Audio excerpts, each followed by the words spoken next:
Hello everyone and welcome to Probing Paul. This is episode number 67. It's my monthly Q&A and today I'm also going to be doing mail time, unboxing a bunch of packages that have arrived, so that's going to be lots of fun. Let's begin as we always do with a look back to the light mode at the end of the tunnel down there. There's a Probing Paul playlist if you want to check out any of the other times I have been questioned and provided answers to those questions. And because I'm doing mail time today as well, here is my P.O. box. If you want to send me stuff, there it is. It's also down in the video description if you need to copy and paste or something like that. Excellent! Today's video is brought to you by Micro Center, one of my favorite places to buy PC parts, whether it's online or at one of their 25 retail stores in the US. They have consistently competitive prices and an excellent selection of PC hardware and other tech goodies, as well as the custom PC builder on the Micro Center website. Use it to spec out your rig and it will show you parts in stock at your nearest store while ensuring compatibility with your selections. Then you can pick up or have their pros assemble it for you. So click the sponsor link in the description and don't forget to sign up for the free in-store gift. Speaking of my P.O. box though, I need to start off today's video with a bit of an apology. August has been a little bit weird for me. I actually went for about 3 months through May, June, and July, humming along pretty well, hitting my production goals.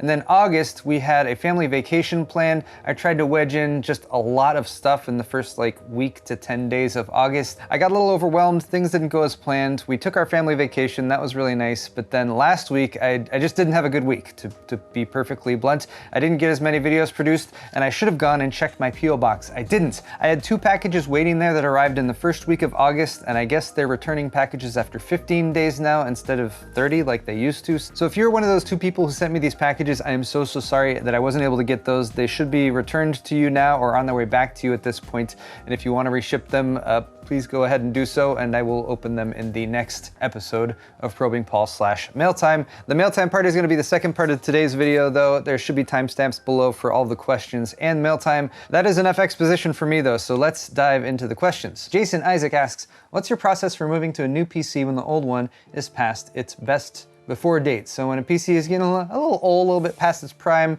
how do I move from computer A to computer B? And my answer here is going to be a little less like, here's what I think you should do, a little bit more specific to here's how I do it, because I make YouTube videos about computers. I have lots of components, so my method recently, or at least in the past, I don't know, 5-10 years, has been build the new computer first, like I did just in the video back at the end of July, which I should have titled differently, honestly. I need to do better titles for my video. But this is my new streaming and capture PC. It's gonna replace the streaming and capture PC that I'm using right now. And it's a very high-end system, but I'm trying to switch all of my production systems back to air cooling just because it's simpler and there's less potential for failures. But since I can get this system completely up and running with its own individual parts, then I can install Windows, I can get apps up and running. I can basically make sure that the computer is fully functional with no other issues before I actually swap it out for the old system. Once I do make the swap, there are some other components, storage usually, that I do need to swap from the old system to the new one, because those are ones that are pretty easy to swap from system A to system B, and they won't necessarily affect the overall performance of it. And also, since I'm using the storage on the system right now, I need to keep using that system until I actually switch to the new system. So I'm not sure if that can act as advice for any of you guys as far as building your own systems or switching to new systems. If you have that capability, then it's a very good way of doing it to make sure you minimize downtime and make sure that the new system you built is fully functional before you switch over to it full time. But I guess I will also point out that this was just sort of the initial build for this system, and I'm going to be doing a follow-up on it, testing some stuff like how close the GPU is to the air cooler and whether that's causing me issues, if I want to move that down. I also have some stuff actually in the unboxing that's going to be added to this system as well, I believe. So more on this build still to come, and I'm actually really excited to swap over to it because it's been a long time coming. Next question from Carlos Maldonado. First of all, love your videos. Thank you so much, Carlos. Besides the games you play to benchmark systems, what PC games do you love and play in your spare time? As a father of a 2-year-old, spare time.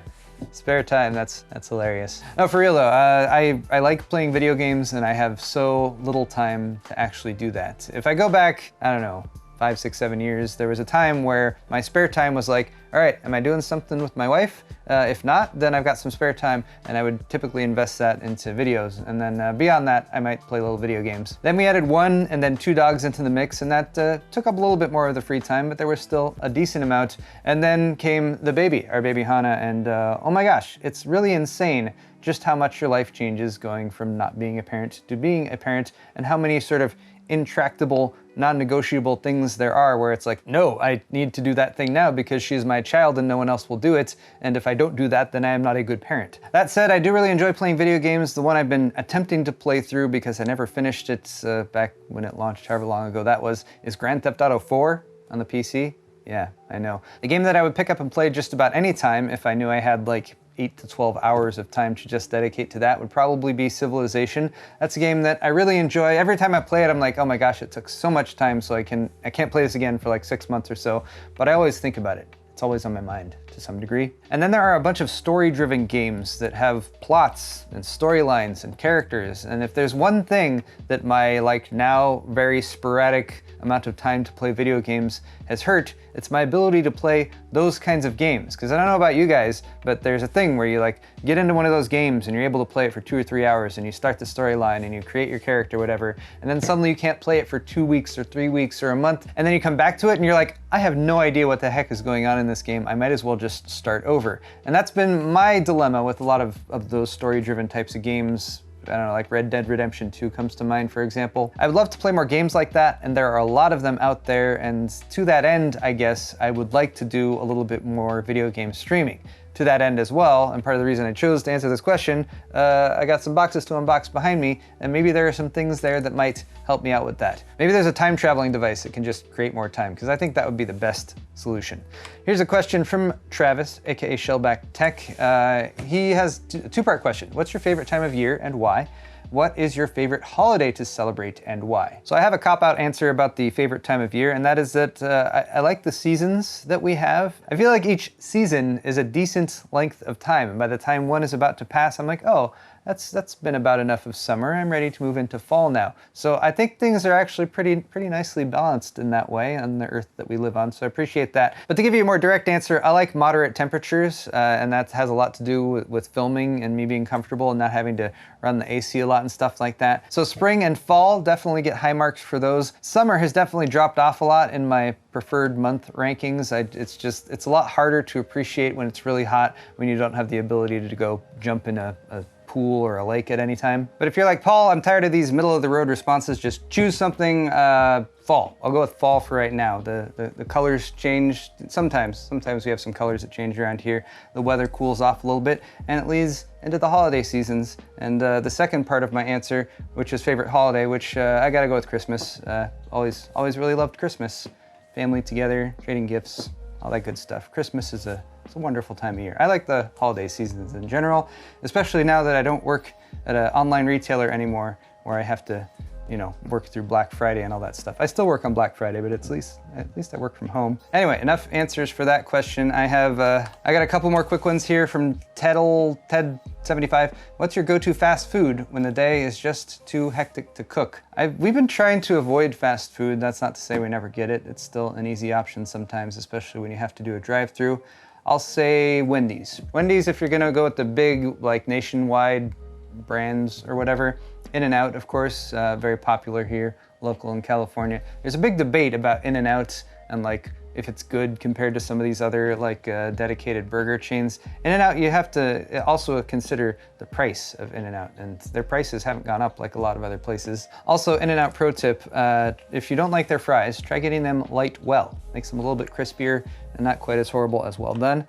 And my wife gets credit for that one. That's how she always orders hers. The Omega Alpha, with the final question I'm gonna answer. I just realized the Blizzard scandal totally cooled down my drive to get a GPU and a widescreen monitor to enjoy WoW Classic in a new way. I don't have any other game I played to turn to, so I'm glad I didn't invest in it so far. The Omega Alpha, I brought this up even though it's not really a question because I am feeling the exact same way. I mentioned that I want to get into some live streaming of video games to give myself playtime, and the goal there was to be able to play WoW Classic, Burning Crusade expansion with my wife out in the living room, because that was a game that we played back in 2000, 2007 or whenever the heck that first came out. But I completely agree with you. I've been very frustrated and disappointed with some of the decisions that the higher ups at Blizzard have made, and it makes it more of a difficult moral dilemma to say, like, should I be giving this company more money right now in light of these things? Right now my answer to that is no, but let me know what you guys think about the fallout from the Blizzard scandals and whether you think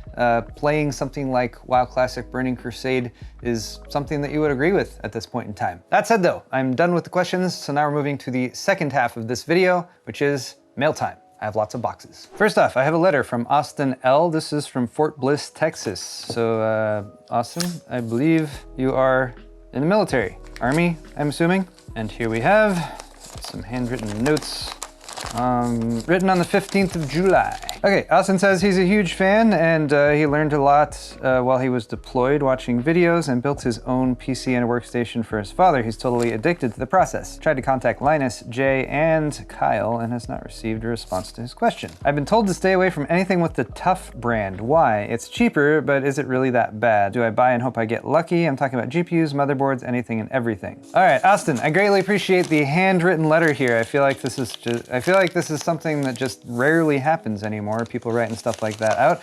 And I also appreciate that you asked me a question that I can kind of tell you the answer to. So ASUS has several sub-brands that they use to designate their computer components. They have like ROG. ROG is Republic of Gamers, and that's typically the higher end stuff.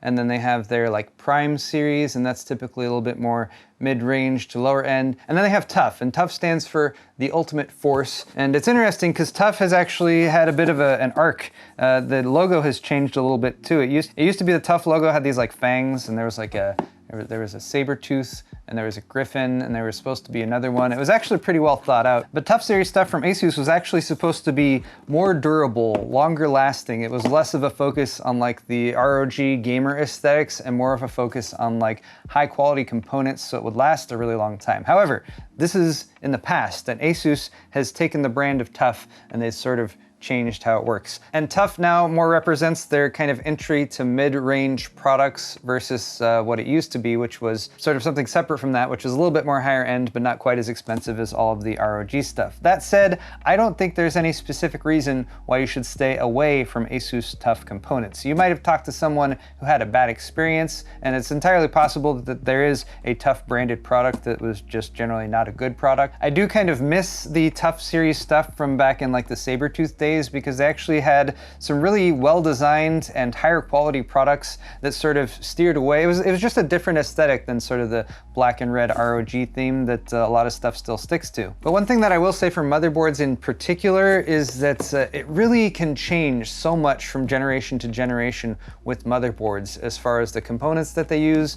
And with one generation, ASUS might have the best motherboards. With another generation, MSI might have the best boards. Gigabyte might also be in there too sometimes. Just don't buy their power supplies, of course. So I would not say that you can write off an entire sub-brand or brand like ASUS or Tough simply because of what seems like maybe some anecdotal evidence that you might have heard. I do generally like ASUS components. I don't think they're exempt from having bad apples that might work their way in from time to time as well. But look at individual reviews for the specific part that you're buying and compare that to other parts that are kind of in that range, rather than saying Tough is bad, don't buy Tough, or MSI is bad, don't buy MSI. It changes on a regular basis or from generation to generation, so rely on the individual reviews rather than a blanket statement about an entire sub-brand. Next, package.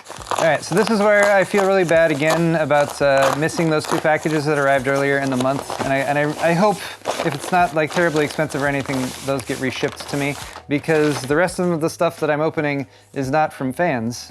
This is from Merch Guy John, who just sent over some of the Thumbscrew logo shirts in the fabulous new colors that they're available in. Ooh, I like this one. It's kind of a military green. Appreciate that. These are all, of course, still using these next level shirts, which are just super, super soft, and I really like the fit and the quality of the fabric and everything like that.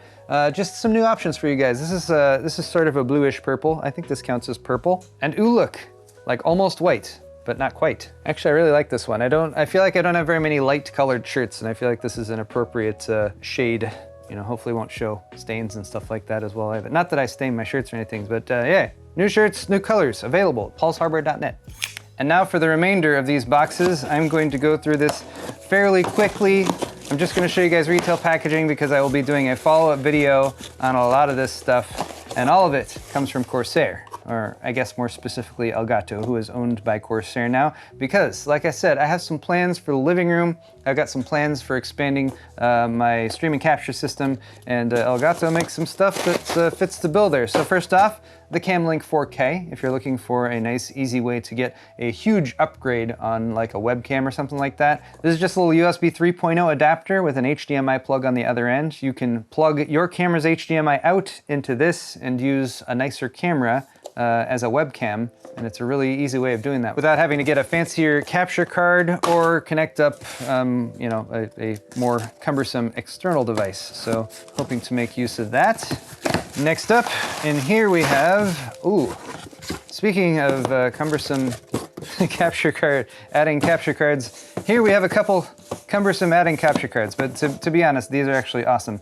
The 4K60 Pro. These are just awesome 4K capture cards, and the newer version of the 4K60 Pro is smaller than the original version, so it takes up a little bit less space inside the computer. It can do 4K 60 HDR, it can do 240 Hertz with pass-through, which is really nice if you're setting up a streaming system as well as a gaming system, and you want to play on a high refresh rate monitor. Using a dual system setup for gaming and streaming, a higher end setup is what these would be geared towards. You can plug a camera into these and capture that, or you can plug in like a game console or a gaming PC, or pretty much anything that has an HDMI out, and capture it to your system.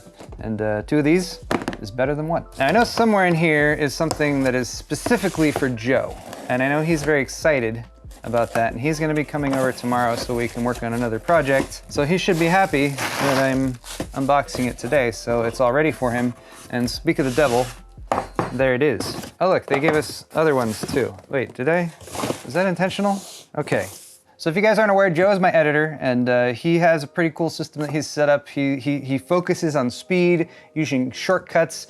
He uses Adobe Premiere, and he also does After Effects and dabbles in some other software as well. So the Stream Deck is something that he has had his eyes on for a while. The Stream Deck XL is a larger version with more buttons, and there's a lot of stuff you can do with the Stream Deck and the companion software to control different applications, or just have funny animated images that play on those or whatever. They have included the Stream Deck XL, as well as a standard Stream Deck, which I can use to supplement the Stream Deck that I already have over here, right here. But it would be nice, because I do stream from in here, to keep this Stream Deck in here, and then also have another one for use for the stream setup out in the living room. Speaking of the stream setup in the living room, I am intending to use this, the new Elgato Facecam, which is supposed to be a big step up in terms of a webcam. I know earlier I was saying don't use a webcam, use the Camlink 4K, but that's in reference to some other existing webcams that don't have very good image quality. This is the Facecam, and this is intended to be the device that sits up on top of your monitor or whatever to capture your face as a gamer and streamer. It has a prime lens, it does 1080-60, and it also ties in with the software. So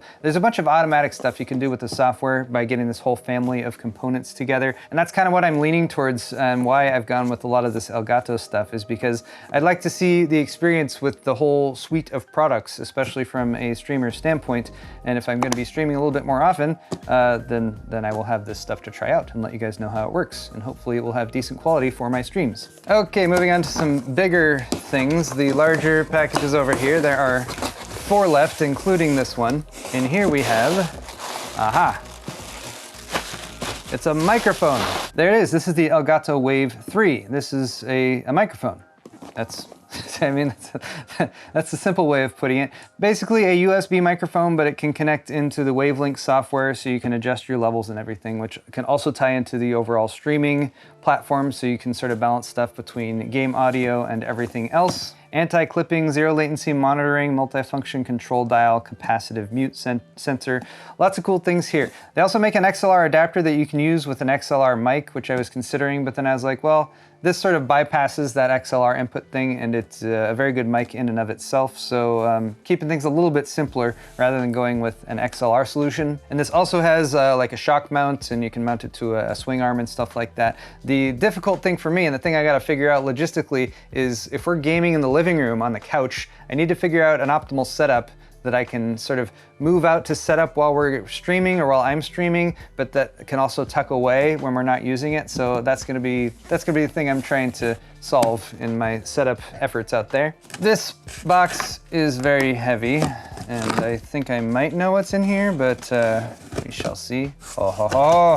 Ha, ha, ha, ha. Ha, ha, ha, ha. Okay. Lighting. One thing that I've come to appreciate more and more as I have gone through my career on YouTube and stuff like that is lighting. If you've ever tried to do a home setup solution and you're like, I got my camera here, and you're just sort of assembling together what you have, and you turn it on and you're like, that looks like someone just set up a camera in their living room and there's not a whole lot else going on. Lighting is what often makes that huge difference. And a lot of lighting that we might have in our home is a little bit more yellow, or might be a little bit warmer lighting.